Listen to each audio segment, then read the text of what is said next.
సందర్భంగా తెలియజేస్తున్నాం. అన్నగారు ఇప్పుడే సభా ప్రాంగణంలో విచ్చేస్తున్నారు కాబట్టి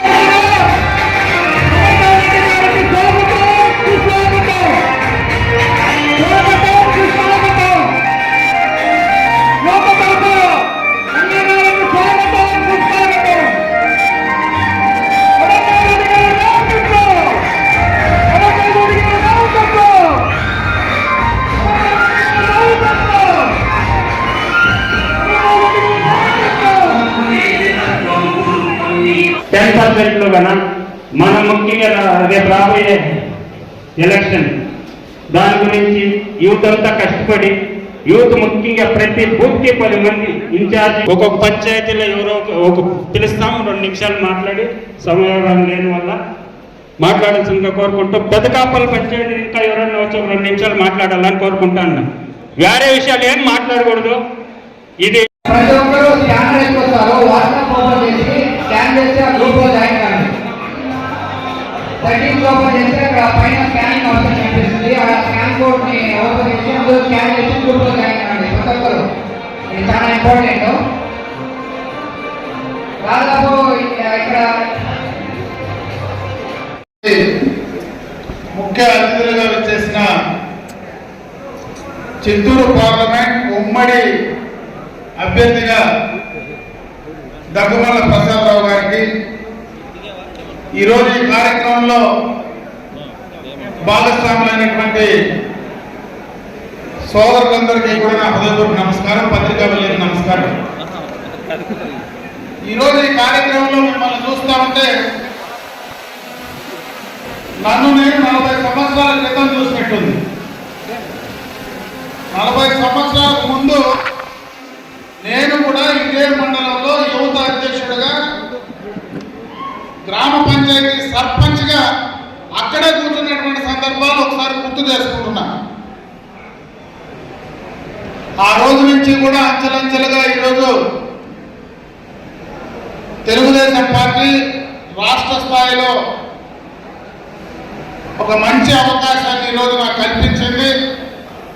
దానికి ప్రధాన కారణం పెద్ద పంజానిలో ఉండేటువంటి ప్రతి ఒక్క ఓటర్ మహాశయులు వారందరికీ మనస్ఫూర్తిగా నా కృతజ్ఞతలు తెలియజేస్తున్నాను.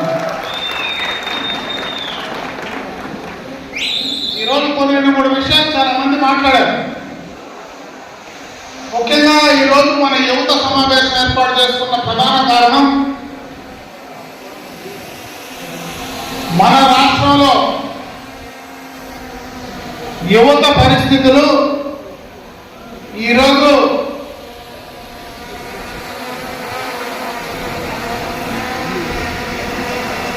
యువత దేశాభివృద్ధిలో ఎంత కీలకం, రాజకీయాల్లో ఎంత కీలకం, అదేవిధంగా మన రాజకీయ పార్టీలో కూడా అంతే కీలకంగా ఉండాల్సినటువంటి పరిస్థితి ఉందని చెప్పి ఈ సందర్భంగా మీ దృష్టికి తెస్తా ఉన్నా. ఈరోజు రాజకీయాల్లో ప్రధాన భూమిక ఎన్నికల్లో పోషించగలిగేది, చేయగలిగేది, సత్తా ఉండేది ఒక యువకులకే అని చెప్పి ఈ సందర్భంగా కూడా మీ దృష్టికి తెస్తా ఉన్నా. అది సక్రమంగా సరైనటువంటి మార్గంలో రేపు మీ భవిష్యత్తుకు ఏదైతే మీ భవిష్యత్తుకు అభివృద్ధి పనులు నడిపిస్తారో దాన్ని సక్రమంగా చూడి ఎన్నుకోవాల్సినటువంటి బాధ్యత కూడా ఈరోజు యువత పైన ఉందని చెప్పి సందర్భంగా మీ అందరి దృష్టికి తెస్తా ఉన్నా. ఎందుకంటే ఒకసారి తెలుగుదేశం పార్టీని చూస్తే కీర్తిశేషు నందమూరి తారక రామారావు గారు పార్టీ స్థాపనలోనే యువతకు అతి పెద్ద పీట వేసినటువంటి పార్టీ ఏదైనా భారతదేశంలో ఉందంటే అది ఒక తెలుగుదేశం పార్టీని. తెలుగుదేశం మూలాలు ఈ రోజు దాకా కూడా యువతతో కలిసి నడిచినటువంటి సందర్భాన్ని గుర్తు చేస్తా ఉన్నా.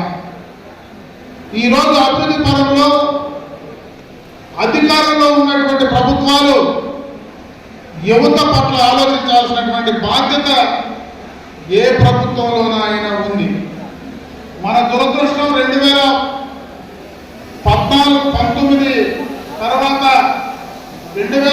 14 నుంచి 19 వరకు రాష్ట్ర విభజన అయిన తర్వాత చంద్రబాబు నాయుడు గారు ఈ రాష్ట్రానికి ఆనాడు ముఖ్యమంత్రి అయితే యువత కోసం ముందు చూపుతో మీకోసం ఎన్నో పరిశ్రమలు పెట్టుబడులు తీసుకొచ్చారు. భారతదేశంలోనే ఆనాడు ఈ రాష్ట్రాన్ని ముందు వరుసలో నిలబెట్టాడు. ప్రపంచంలోనే ఒక బ్రాండ్ ఇమేజ్ క్రియేట్ చేశాడు. 2019లో జగన్మోహన్ రెడ్డి వచ్చిన తర్వాత ఆ బ్రాండ్ ఇమేజ్ మొత్తం కూడా నాశనం చేశాడు. మీ భవిష్యత్తును పూర్తిగా అన్యాయం చేశాడని చెప్పి సందర్భంగా తెలియజేసుకుంటున్నా.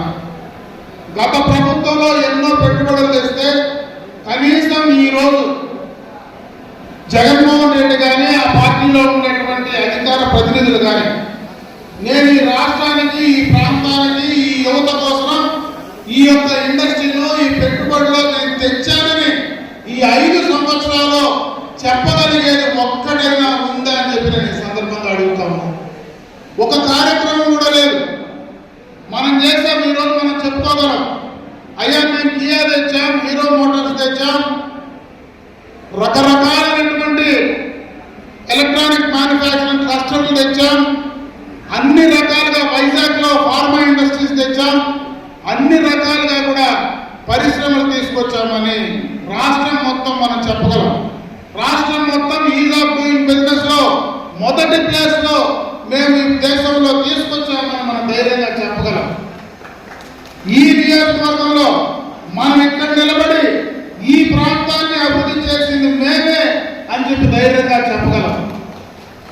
ఈ నియోజకవర్గంలో ఆటో నగర్ లాంటి ఒక ఎంఎస్ఎంఈ వృత్తికి సంబంధించినటువంటి కార్యక్రమాలు మేము తెచ్చామని చెప్పి ధైర్యంగా చెప్పగలం. నేను అడుగుతా ఉన్న వైఎస్ఆర్ కాంగ్రెస్ పార్టీ నాయకుల్ని, ప్రజాప్రతినిధులు, మీరేం చెప్పగలరు ఈ నియోజకవర్గంలో, ఈ జిల్లాలో, రాష్ట్రంలోని? ఒకటైతే చెప్పగలరు, జిల్లాలో అమర్రాజా ఇండస్ట్రీస్ దాదాపు 30,000 మందికి ఉపాధి అవకాశాలు కల్పిస్తూ ఉంటే దాన్ని బెదిరించి భయపెట్టి 9,000 కోట్ల రూపాయల పెట్టుబడులు తెలంగాణకు నేను పంపించాలని చెప్పి చెప్పుకోగలరని చెప్పి సందర్భంగా తెలియజేసుకుంటున్నా. ఈ నియోజకవర్గంలో నేను కూడా చేశా, నువ్వు ఆ పక్క ఇండస్ట్రీస్ చేస్తే ఆ పక్కనే ఇసుక తోలినారని పెద్ద పెద్ద గుట్టలేసినా పగులంతా బెంగళూరు తోలుకుంటానని చెప్పుకునే తప్పించి నువ్వేమైనా చెప్పగలవా ఈ ప్రాంతానికి అని అడుగుతా ఉన్నా. ఇంకా యువత కోసం ఫలాన్ని నేను చేశానని ఏం చెప్పగలదు ఈ ప్రభుత్వంలో అడుగుతా ఉన్నా. అందుకే ఆలోచించుకోమంటా ఉన్నా. జగన్మోహన్ రెడ్డి గారు గత ప్రభుత్వంలో చెప్పారు, చంద్రబాబు నాయుడు గారు రాష్ట్రానికి రాజధాని అమరావతిని చేస్తానంటే 30,000 ఎకరాలు చాలా ఇంకా ఎక్కువ కావాలా, రాష్ట్రానికి నడిబొడ్డులో ఉంది, ఇదే రాజధాని ఉండాలని చెప్పాడు.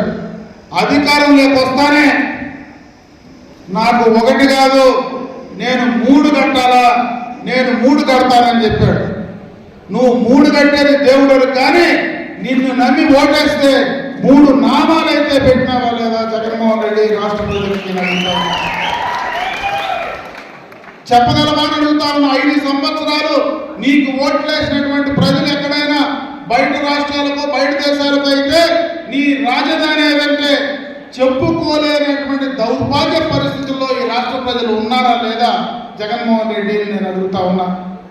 సిగ్గు లేకుండా తలలేని మొండాంతో 5 సంవత్సరాలు పాలన చేసినటువంటి దౌర్భాగ్య ముఖ్యమంత్రి ఎవరైనా భారతదేశంలో ఉన్నారా జగన్మోహన్ రెడ్డిని అడుగుతా ఉన్నా.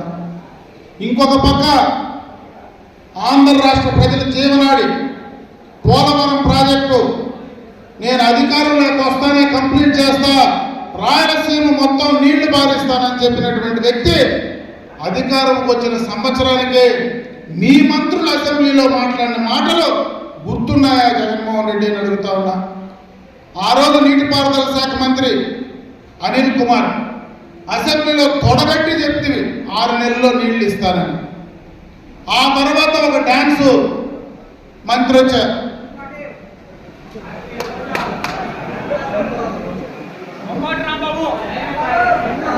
అంబటి రాంబాబు, డాన్స్ రాంబాబు. రాంబాబు ఈ రోజు దాకా సంబరాలు రాంబాబు ఏం తెచ్చినావు రాంబాబు అని అడుగుతా ఉన్నా. అంటే 70% పనులు పూర్తి చేసి నీకు ఇస్తే ఈ 5 సంవత్సరాల్లో ఒక్క అడుగు కూడా ముందుకు వేయకుండా కోల్డ్ స్టోరేజ్లో పడేసేవో లేదా జగన్మోహన్ రెడ్డిని అడుగుతా ఉన్నా. 5 సంవత్సరాలకు ముందే మన పక్కనే హంద్రీనేవ కాలువ పోతుంది. ఆనాడు చంద్రబాబు నాయుడు గారు ముఖ్యమంత్రిగా ఇక్కడనే నీళ్లు పారించిన సందర్భాన్ని ఒకసారి గుర్తు చేస్తా ఉన్నా. 5 సంవత్సరాలు 4.5 సంవత్సరం అయిపోతే కుంభకర్ణుని మాదిరి 6 నెలలు నిద్రపోయి 6 నెలలు వేస్తే నువ్వు 4.5 సంవత్సరం నిద్రపోయి ఆఖరిని నిద్రలేసి నేను కుప్పానికి నీళ్లు ఇస్తానని చెప్పి ఒక రోజు నీళ్లు ఇచ్చి ఆ రోజు నీళ్లు కనపడలా, ఆడుండేటువంటి గేట్లు కనపడకుండా చేస్తూ జగన్మోహన్ రెడ్డి సిగ్గన్నా లేదా చెప్పుకోవడానికి నేను అడుగుతా ఉన్నా. ఏం చేస్తావు? ఒక పక్క సాగునీరు లేదు, ఒక పక్క త్రాగునీరు లేదు, ఒక పక్క పరిశ్రమలు లేవు, ఒక పక్క పెట్టుబడులు లేవు. ఈ రాష్ట్రానికి నువ్వు ఏం చేస్తున్నావు జగన్మోహన్ రెడ్డిని అడుగుతా ఉన్నా. ఎన్నికలకు ముందు చెప్తే నేను అధికారంలోకి వస్తే రేట్లన్నీ తగ్గించేస్తానని చెప్పి చేతులు అదిమి మాట్లాడినావు. ఏం రేట్లు తగ్గించినావు జగన్మోహన్ రెడ్డి? ఈరోజు సిద్ధం సభల్లో అడుగుతా ఉన్నారు, అంతా సిద్ధమేనా?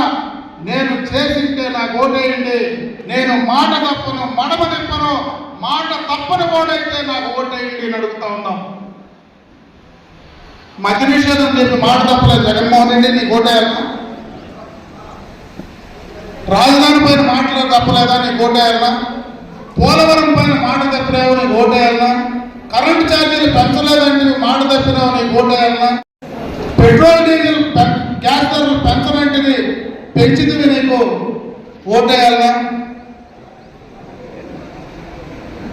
రిజిస్ట్రేషన్ ఛార్జీలు విపరీతంగా పెంచితివి, నీకు మాట ఓటేయాలన్నా? చెత్తకు పన్నేస్తే పన్నులే ఏంటివి, నీకు ఓటేయాలన్నా? ఇట్లా చెప్పుకుంటా పోతే అన్ని రకాలుగా కూడా మాట తప్పినటువంటి వ్యక్తి జగన్మోహన్ రెడ్డి అవునా కాదా అని చెప్పి సందర్భంగా తెలియజేసుకుంటా ఉన్నా. ఇంకొక పక్క ఎంతసేపు మాట్లాడినా, ఏ సభలో మాట్లాడినా నేను 130 సార్లు బటన్ నొక్కినా నా కోసం ఒకసారి బటన్ నొక్కండి అంటున్నాడు. పోయినసారి బటన్ నొక్కే ఈరోజు మా బతుకులు ఇట్లయినాయి. మళ్ళా ఒకసారి నీ బటన్ నొక్కితే అసలు మాకు ఎక్కడికి పోవాలో తెలియదా జగన్మోహన్ రెడ్డిని అడుగుతా ఉన్నా. ఒక పక్కేమో బటన్ నొక్కినానంటావు, ఇంకొక పక్కేమో మా దగ్గర వసూలు చేస్తా ఉన్నావు. ఒక పక్క మద్య నిషేధం అంటావు, ఇంకొక పక్క క్వార్టర్ రేటు పెంచి విపరీతంగా మళ్ళీ మా దగ్గరే వసూలు చేస్తా ఉన్నావు. అన్ని రకాలుగా మా పన్నులతో నువ్వు ఈ రకంగా చేయడం, యువతను నాశనం చేయడం కరెక్ట్గా అని అడుగుతా ఉన్నా. ఇంకొక పక్క ప్రతి ఎన్నికల్లో ఒక్కొక్క డ్రామాకు వస్తాడు. 2014లో ఒక డ్రామా, తండ్రి లేరు నేను అనాథనే, తండ్రి లేని పెట్టిన నాకు ఓటేయమంటుంది. 19 వచ్చేటప్పటికి కోడికత్తి డ్రామా వచ్చే వైజాగ్లో నన్ను పుడిసేదానికి వచ్చినాడు అని చెప్పి, చిటికినేలు కత్తెత్తుకొని నన్ను చంపేదానికి వచ్చినాడని చెప్పి హాస్పిటల్లో పోయి పనుకొని బయటకు వచ్చినప్పుడు నువ్వు నిజంగా ఏడుస్తా ఉన్నావో నవ్వుతా ఉన్నావో, నీ ముఖంలో ఏం ఫీలింగ్లు ఉన్నాయో కూడా తెలియకుండా బయటకు వస్తుంది. ఇంకొక పక్క మీ చిన్నాన్న చనిపోతే ఆ హత్య చంద్రబాబు నాయుడు చేసినాడు, నారాసుర రక్త చరిత్ర అని చెప్పి పుస్తకాలు ప్రింట్ చేసి ప్రజలు లేకపోయి తెలుగుదేశం పార్టీ పైన దుమ్మేస్తే, ఈరోజు మళ్ళీ నిన్నలా మొన్న నా పైన హత్యా ప్రయత్నం చేసినాడు, నన్ను రాయితో కొట్టినాడు అని చెప్తుంది. 15 రోజుల ముందర అనంతపురంలో నీ పైన వాడు కూడా చెప్పేశాడు. ఆ చెప్పేసినప్పుడు కనపడలేదా మీకు ఎవరికి వేస్తాడని? నీ దగ్గర ఉండే సెక్యూరిటీ కనపడలేదా? అంటే ఎన్నికలు వస్తే ఏదో ఒక డ్రామా చేసి ప్రజలను మోసం చేసేటువంటి కార్యక్రమం నేను చెప్పేది కాదు. నిన్ననే తమరి సోదరే ఈ పరమేరులే కొంచెం చెప్పిపోయింది. పులివెందుల్లో మీ చిన్నాయన కూతురు సునీతమ్మ రోజు మా చిన్నాయని చంపింది అవినాష్ రెడ్డిని జగన్మోహన్ రెడ్డి పక్కన పెట్టుకున్నాడని సొంత చెల్లెళ్ళే ఎలుగెత్తి మాట్లాడుతూ ఉంటే ఏ ముఖం పెట్టుకొని నువ్వు ఈ రాష్ట్ర ప్రజలను ఓట్లు అడుగుతావు? ఏ ముఖం పెట్టుకొని నీకు ఓట్లు వేయాలని మేము చెప్పగలవా జగన్మోహన్ రెడ్డిని అడుగుతా ఉన్నాను. అన్ని రకాలుగా కూడా అన్ని డ్రామాలు చేశావు. ముఖ్యంగా యువతను నిర్వీర్యం చేస్తా ఉన్నావు. నీకు మళ్ళా అవకాశం కల్పిస్తే ఖచ్చితంగా ఈ రాష్ట్రంలో ఉండేటువంటి యువతను పూర్తిగా కూడా అన్యాయం చేసేటువంటి పరిస్థితి ఉంటుంది. అందుకే నేను మీరు మేలుకోండి యువత అని చెప్పి సందర్భంగా కూడా నేను పిలుపునిస్తా ఉన్నాను. ఖచ్చితంగా రేపు ఎన్నికల్లో మీ బాధ్యత చాలా ఉంది. మీరందరూ తప్పనిసరిగా ఈ ప్రభుత్వాన్ని, జగన్మోహన్ రెడ్డి పాలనని రాజకీయంగా ఇంటికి పంపించాల్సినటువంటి బాధ్యత ఖచ్చితంగా మీరు తీసుకోవాలని చెప్పి సందర్భంగా నేను మీకు తెలియజేసుకుంటా ఉన్నా. ఇకపోతే 2-3 ప్రశ్నలు అడిగారు అప్పుడే సోదరులు. ఈ ప్రాంతంలో మళ్ళా మాకు ఇండస్ట్రీస్ రావాలా, ఈ ప్రాంతంలో ఉపాధి కావాలా, ఈ ప్రాంతంలో మేము ఇంకా కూలీలుగానే మమ్మల్ని తీసుకుంటున్నారు, టెక్నికల్గా మాకు అవకాశాలు లేకుండా పోతాయని చెప్పి అడిగారు. గతంలో 22 నెలలు మాత్రం అవకాశం వస్తే ఇన్ని పనులు చేశాం. చంద్రబాబు నాయుడు గారు ఒక విజన్ కలిగినటువంటి నాయకుడు. ఆయన ఎప్పుడూ యువత కోసం, భవిష్యత్తు కోసం, రాష్ట్ర అభివృద్ధి కోసం ఆలోచించేటువంటి వ్యక్తి. ఆయన నాయకత్వంలో ఖచ్చితంగా రేపు మళ్ళా ఈ నియోజకవర్గంలో తప్పనిసరిగా మళ్ళా పరిశ్రమలు వస్తాయి. యువత కోసం స్కిల్ డెవలప్మెంట్ కి సంబంధించినటువంటి ఇన్స్టిట్యూషన్స్ వస్తాయి. మీ నైపుణ్యాన్ని పెంచడానికి కావలసినటువంటి అన్ని అవకాశాలు ఇక్కడికి తేవడం జరుగుతుంది. ఖచ్చితంగా ఈ ప్రాంతం నైసర్గికంగా బ్రహ్మాండమైనటువంటి ఆపర్చునిటీస్ ఉన్నాయి కాబట్టి మనకు ఒక express way, Bengaluru Chennai express way కూడా ఈ ప్రాంతంలోనే పోతా ఉంది. ఈ రోజు మనకు పైరెడ్డిపల్లి అవుట్లెట్ ఉంది. ఈ ప్రాంతంలో కావచ్చు, మనకు అదే విధంగా పెద్ద పంజాబ్లోనే మనకున్నటువంటి అవకాశాలు కూడా చాలా ఉన్నాయి. అక్కడ కూడా దీనికి సంబంధించి ఏ రకమైనటువంటి ఫుడ్ ప్రాసెసింగ్ కానీ, ఏ రకమైనటువంటి ఆ ప్రాంతంలో ఫిట్ అయ్యేటువంటి వాటిని కూడా ఆ ప్రాంతంలో తీసుకురావడానికి తప్పకుండా ప్రయత్నం చేసి తీరుతామని చెప్పి ఈ సందర్భంగా మీ అందరి దృష్టికి తెస్తా ఉన్నా. ఇకపోతే గ్రామాలకు సంబంధించిన ప్రాజెక్ట్ కింద అన్నిటికీ కూడా రోడ్ కనెక్టివిటీ కోసం గత ప్రభుత్వంలోనే మనం శాంక్షన్ చేశాం. చాలా పనులు శాంక్షన్ చేసే మధ్యలో ఈ ప్రభుత్వం నిలిపివేయడం జరిగింది. అవన్నీ కూడా రేపు అధికారం వచ్చిన తర్వాత తప్పకుండా వాటిని పూర్తి చేసే బాధ్యత నేను తీసుకుంటానని చెప్పి సందర్భంగా కూడా మీ దృష్టికి తెస్తా ఉన్నా. ఇకపోతే ముఖ్యంగా మీకు ఒక విషయం చెప్పాలా. ఈ ఎన్నికల్లో ఖచ్చితంగా మీరు పనిచేయండి. రేపు రాజకీయ పరంగా మీకు సొంతంగా, వ్యక్తిగతంగా కానీ మీకు కావలసినటువంటి అవకాశాలు ఎప్పుడు అవసరం వచ్చినా మీకు అందుబాటులో ఉండి పనిచేయడానికి ఇటు శాసనసభ్యుడు అయిన తర్వాత నేను, పార్లమెంటు సభ్యుడు అయిన తర్వాత ప్రసాదరావు గారు ఇద్దరు కూడా మేము పని చేస్తామని చెప్పి ఈ సందర్భంగా మీ దృష్టికి తెస్తా ఉన్నా. ఈ సమయం చాలా కీలకం. తప్పనిసరిగా మీరు బయట పనుల్లో ఉన్నా, ఇక్కడ ఉన్నా, ఒక వారం 10 రోజుల పాటు మీరు మీ బూతుల్లో మీరు పని చేయండి. మీరు మీ కుటుంబాల్లో చెప్తే వాళ్ళు కూడా మీ మాటలు వినగలరు.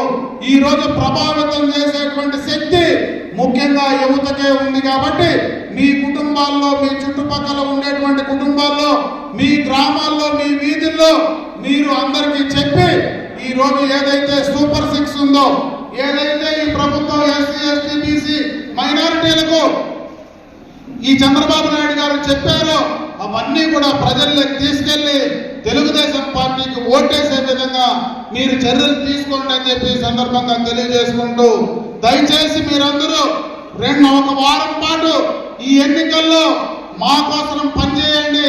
మేము ఖచ్చితంగా 5 సంవత్సరాల పాటు మీకోసం పనిచేయడానికి మేము సిద్ధంగా ఉంటామని చెప్పి ఈ సందర్భంగా మీ అందరి దృష్టికి తీసుకొస్తా ఉన్నా. ఆ రకంగా పనిచేసి రేపు ఎన్నికల్లో అత్యధిక మెజారిటీ పెద్దపంజాల మండలం నుంచి రావాలా. ఇది నేను కాదు చెప్పేది. మొన్ననే పక్కనుండే ఒక మంత్రి వచ్చినాడు మన మండలానికి. ఆయన నోటి వెంటనే ఆ రోజు 10,000 మెజారిటీ రావాలని చెప్పాడు. అది ఎవరికని చెప్పకనే చెప్పాడు. పైన తదాస్తు దేవులు విన్నారు, తదాస్తులు కూడా అన్నారు. ఖచ్చితంగా ఈ మండలంలో 10,000కు పైచిలకు మెజారిటీ వచ్చి తీరుతుంది. దాన్ని పూర్తిగా కంకణం కట్టుకొని పనిచేయాల్సిందిగా పెద్దపాన్యాని మండలంలో ఉండేటువంటి తెలుగు యువతకు, అదేవిధంగా జనసేన యువతకు మరి అందరూ కూడా ఖచ్చితంగా పనిచేయమని చెప్పి కోరుకుంటూ, ఈరోజు జనసేన పార్టీ కూడా పవన్ కళ్యాణ్ గారు ఏమీ ఆశించకుండా మన కోసం సహకరించి పనిచేస్తా ఉన్నారు. కాబట్టి జనసేన కూడా పూర్తిగా కలిసి మనందరం కూడా ఈ ఎన్నికల్లో మన ఉమ్మడి అధికారాన్ని, ఉమ్మడి ప్రభుత్వాన్ని తీసుకురావడానికి మీరందరూ కూడా కృషి చేయమని చెప్పి తెలియజేసుకుంటూ, మే 13న జరిగేటువంటి ఎన్నికల్లో మా ఇద్దరి గుర్తు సైకిల్, అటు అసెంబ్లీకి వేదిక మీద ఉన్న గౌరవనీయులైన అమర్నాథ్ రెడ్డి గారికి, వేదిక మీద ఉన్న ఏదికి ముందున్న జనసేన నాయకులు, టీడీపీ నాయకులు, జనసేన కార్యకర్తలు, టీడీపీ కార్యకర్తలు, బీజేపీ నాయకులు, బీజేపీ కార్యకర్తలకి, మరి ముఖ్యంగా ఇక్కడ చేరిన యువతకి నా నమస్కారాలు.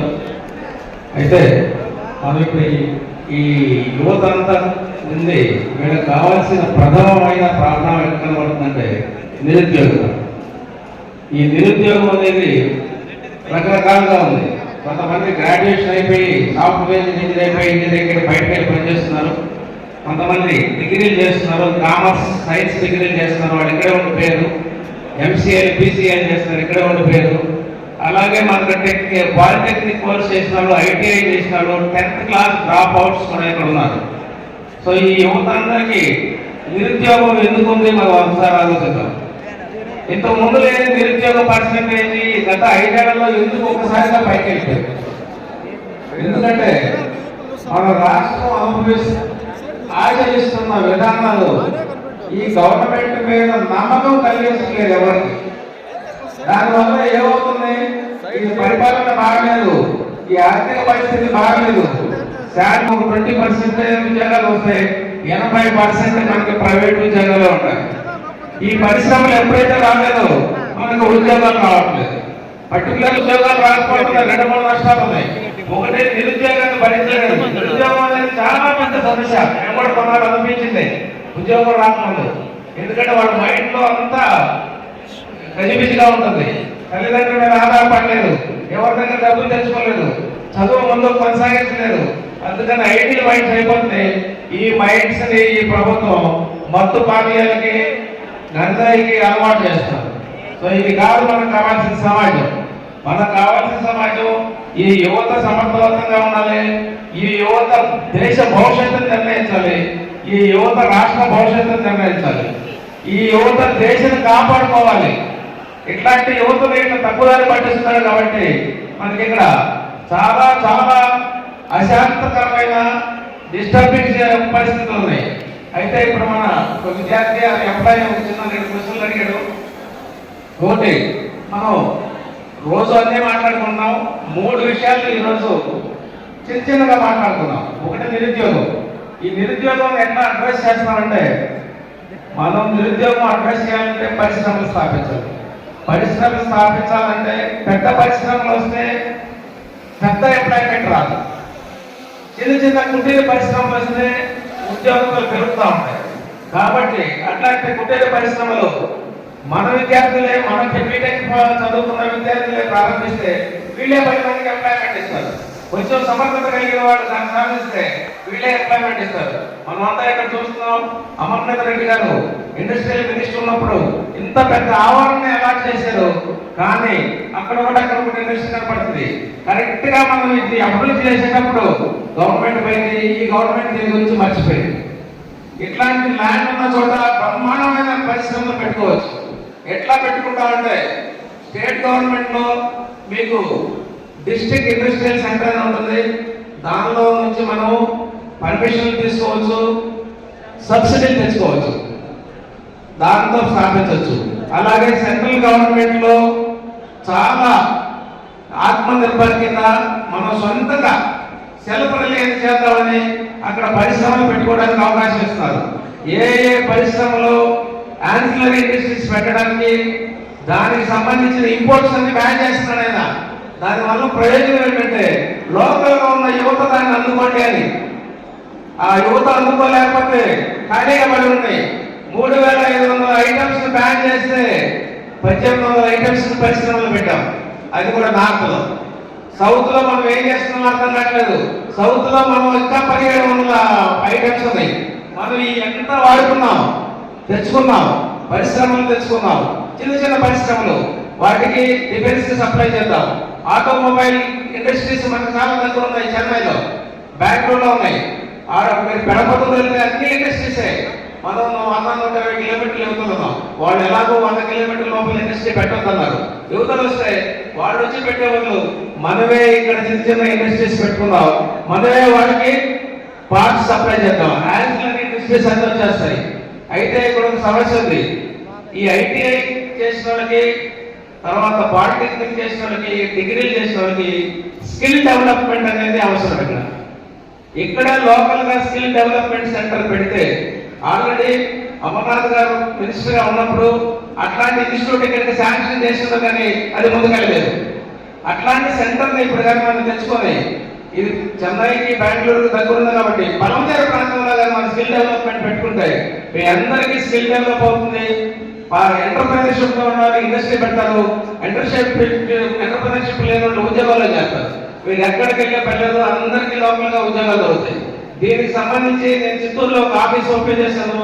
దానిలో హెల్ప్ డెస్క్ అని ఒకటి పెట్టబోతున్నాను. హెల్ప్ డెస్క్ ఏంటంటే, నేనున్నా ఢిల్లీలో ఉన్నా ఎక్కడున్నా సరే నాకు మనిషి ఉంటాడు. మీరు ఇచ్చినవి అక్కడ నోట్ అవుతుంటాయి కంప్యూటర్లో. ఇక్కడ నుంచి మెయిల్ చేస్తే చాలు, దానిలో ఉంటాయి. దానికి మేము అడ్రస్ చేస్తాం, మీకు ఎట్లా హెల్ప్ చేస్తాం. ఎస్టాబ్లిష్మెంట్ ఆఫ్ ఇండస్ట్రీ ఎట్లా, చిన్న చిన్నవి ఇండస్ట్రీ అంటే మనం 100 కోట్ల కల్లా ₹1 2 కోట్లతో కూడా స్టార్ట్ చేసుకోవచ్చు. దానిలో సబ్సిడీ 50 నుంచి 60% వస్తుంది. అట్లాగే రెన్యూవబుల్ ఎనర్జీ మీద కాన్సన్ట్రేట్ చేయొచ్చు. ఇప్పుడు మనకి టార్గెట్ ఉంది, 1 కోటి ఇళ్ళకి రెన్యూవబుల్ ఎనర్జీ అంటే సోలార్ పెట్టాలని సెంట్రల్ గవర్నమెంట్ టార్గెట్ పెట్టుకుంది. మన పలమనేరు, మన చిత్తూరు నియోజకవర్గంలో కనీసం ఒక 5 లక్షల ఇళ్ళు మనం టార్గెట్ చేసుకుంది. ఒక 5 మంది 10 మంది కానీ సోలార్ యూనిట్లు పెట్టడం స్టార్ట్ చేస్తే, ఈ 5 మంది 10 మంది దాన్ని చేస్తే వీళ్ళు ఒక్కొక్కరికి 5 మందికి ఉద్యోగాలు ఇచ్చిన వాళ్ళు అవుతారు. వీళ్ళకి కూడా ఉపాధి జరుగుతుంది. మీరు సిటీ కేబుల్ చూసారు కదా, అట్లాంటిదే ఇది కూడా. అన్ని యూనిట్లు పెట్టచ్చు. గృహంలో పెట్టించుకున్న వాటికి పవర్ అడ్వాంటేజ్ ఉంటుంది. థర్మల్ పవర్ మీద మనం ఆధారపడక్కర్లేదు. థర్మల్ పవర్ ఎప్పుడైతే ఐడల్ ఎట్లాగో లేదు మనకి. థర్మల్ పవర్ అంటే ఎందుకంటే కోల్ యూటిలైజేషన్ తగ్గిపోతుంది. మనం కోల్ షార్టేజ్ ఆస్ట్రేలియా నుంచి ఇంకో కంట్రీ నుంచి తెప్పించుకున్నాం, దాన్ని తగ్గించుకున్నాం. కాబట్టి యువత ఖచ్చితంగా వీటి మీద కాన్సన్ట్రేట్ చేయండి. మా హెల్ప్ డెస్క్ వాడుకోండి. స్కిల్ డెవలప్మెంట్ సెంటర్ని అమర్నాథ్ రెడ్డి గారితో మాట్లాడి, మేము ఖచ్చితంగా ఈ గెలుపు తర్వాత మేము ఎప్పుడు పక్కనే ఉంటాము, ఒకే చోట ఉంటాము. అమర్నాథ్ రెడ్డి గారు ఏ సలహా ఇస్తే దాని ప్రకారం ఎక్కడెక్కడ పెట్టాలని మనం తెలియజేసుకున్నాం. సో ఈ పరిశ్రమలకు సంబంధించి మీరు ఉత్సాహం చూపాలి, గవర్నమెంట్ ఉత్సాహం చూపాలి. గవర్నమెంట్ మీకు ఉద్యోగాలు అనుకోదు. గవర్నమెంట్ ఉద్యోగాలు ఇస్తే మీకు కాంపిటేటివ్ ఎగ్జామ్స్ అప్లై అవ్వాలి. అది కాకనే కదా ఇక్కడ దాకా వచ్చింది. కాబట్టి మీరు యువతకు చెప్పాలి, మీరు తల్లిదండ్రులకు ప్రయోజకులు మీరు చూపించాలి. పైనుంచి ఏమి రాదు, దాన్ని మీరు అప్లికేషన్ పెట్టండి. ఆ అప్లికేషన్కి ఎట్లా మీకు రాదో మేము ఉంటాం. ఎవరెవరికి ఎలిజిబుల్ ఉన్నారో అందరికి తీసుకొస్తాం. ఎలాగో ఇక్కడ స్థలాలు ఉన్నాయి, ఏ స్థలంలో పెట్టాలో కూడా చూపిస్తాం. దానికి తగిన సంపూర్ణమైన గైడెన్స్ ఇవ్వడానికి మేము సిద్ధంగా ఉన్నాం. అమర్నాథ్ రెడ్డి గారు ఎప్పుడైనా సరే ఇది పెడదామండి అంటే దానికి మేము సంపూర్ణంగా సిద్ధంగా ఉన్నాం. కాబట్టి మీరు బీ ప్రిపేర్డ్. మేము ఎలక్షన్ అయిపోయిన తర్వాత, మేము విన్ అయ్యి వెళ్ళిపోయిన తర్వాత మా నుంచి ఎంత బెనిఫిట్ తీసుకోవాలి, యువత కానీ తర్వాత స్టూడెంట్స్ కానీ ఎంత బెనిఫిట్ తీసుకోవాలనేది మీరు మీ శ్రమ మీద ఆధారపడి ఉంటుంది. ఎందుకంటే మీ సమస్యలు ఏంటో మాకు తెలియదు. 2-3 మేజర్గా చూడగలం, అంతేగాని మీరు ఎంత సఫర్ అవుతున్నారో తెలియదు. ఆ సఫరింగ్ మా దృష్టికి తెస్తే దీన్ని ఎట్లా పరిష్కరిస్తామని చెప్పి మేము చూస్తాం. అలాగే ఇక్కడ జూనియర్ కాలేజెస్, గవర్నమెంట్ కాలేజెస్ లేవంటున్నారు. ఇక్కడ కొన్ని కిలోమీటర్లకు ఒక కాలేజీ, కొన్ని కిలోమీటర్లకు కొన్ని విలేజెస్ ఒక కాలేజీ ఉండాలని ఒక నియమం ఉంది. దాని ప్రకారం మేము పోలీస్ స్టేషన్ చూస్తున్నాం కదా, కొన్ని విలేజెస్ కలిపి 10,000 మందికి ఒక పోలీస్ స్టేషన్ పెట్టాం. అట్లాగే ఒక కాలేజీలు పెట్టమని బాబు గారిని రిక్వెస్ట్ చేద్దాం. అమర్నాథ్ రెడ్డి గారు ఆ విషయం చూసుకుంటారు. కాలేజీకి మినిస్ట్రీ ఆఫ్ ఎడ్యుకేషన్ వెళ్ళిపోయి. అలాగే హయ్యర్ ఎడ్యుకేషన్ ఉంది మన సమస్య. హయ్యర్ ఎడ్యుకేషన్ అంటే ఇక్కడ యూనివర్సిటీస్ లేవు. స్టేట్ యూనివర్సిటీ ఉంటుంది, సెంట్రల్ యూనివర్సిటీ ఉంటుంది. స్టేట్ యూనివర్సిటీ మన governor, vice chancellor, ministry of education చూస్తుంది. ఈ మినిస్ట్రీ ఆఫ్ ఎడ్యుకేషన్ ప్రపోజ్ చేసి గవర్నర్ అప్రూవల్ ఇస్తే, సీఎం గారు అప్రూవల్ ఇస్తే మనకి మంచి స్టేట్ యూనివర్సిటీ వస్తుంది. అలాగే సెంట్రల్ యూనివర్సిటీ కూడా లేదు ఇక్కడ. సెంట్రల్ యూనివర్సిటీ ఉద్దేశం అంటే దేశం మొత్తం సమంగా అభివృద్ధి చేద్దాం. హైదరాబాద్లో ఉంది, నేను ఆ స్టూడెంట్ని 81, 83లో సెంట్రల్ యూనివర్సిటీ స్టూడెంట్ని.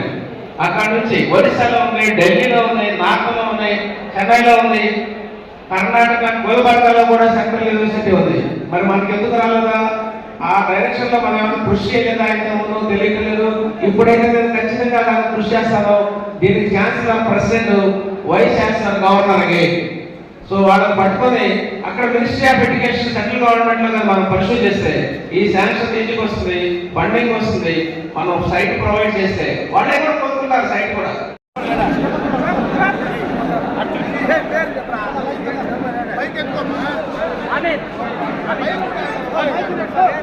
మైకులు చెప్పిన ఆనందన్న చెప్పండి మైకులు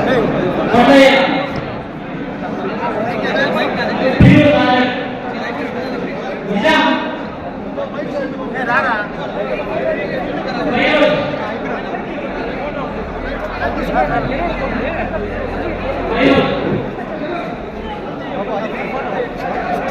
మళ్ళీ తీసుకో ఫోటో, మళ్ళీ తీసుకో బాబు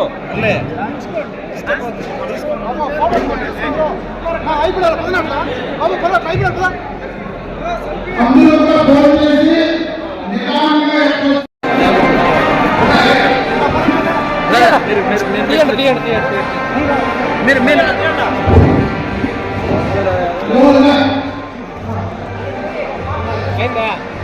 ఇప్పుడు అందరినీ అభ్యర్థులు కావాలంటే పార్టీలకు ఆహ్వానిస్తున్నాం. అందులో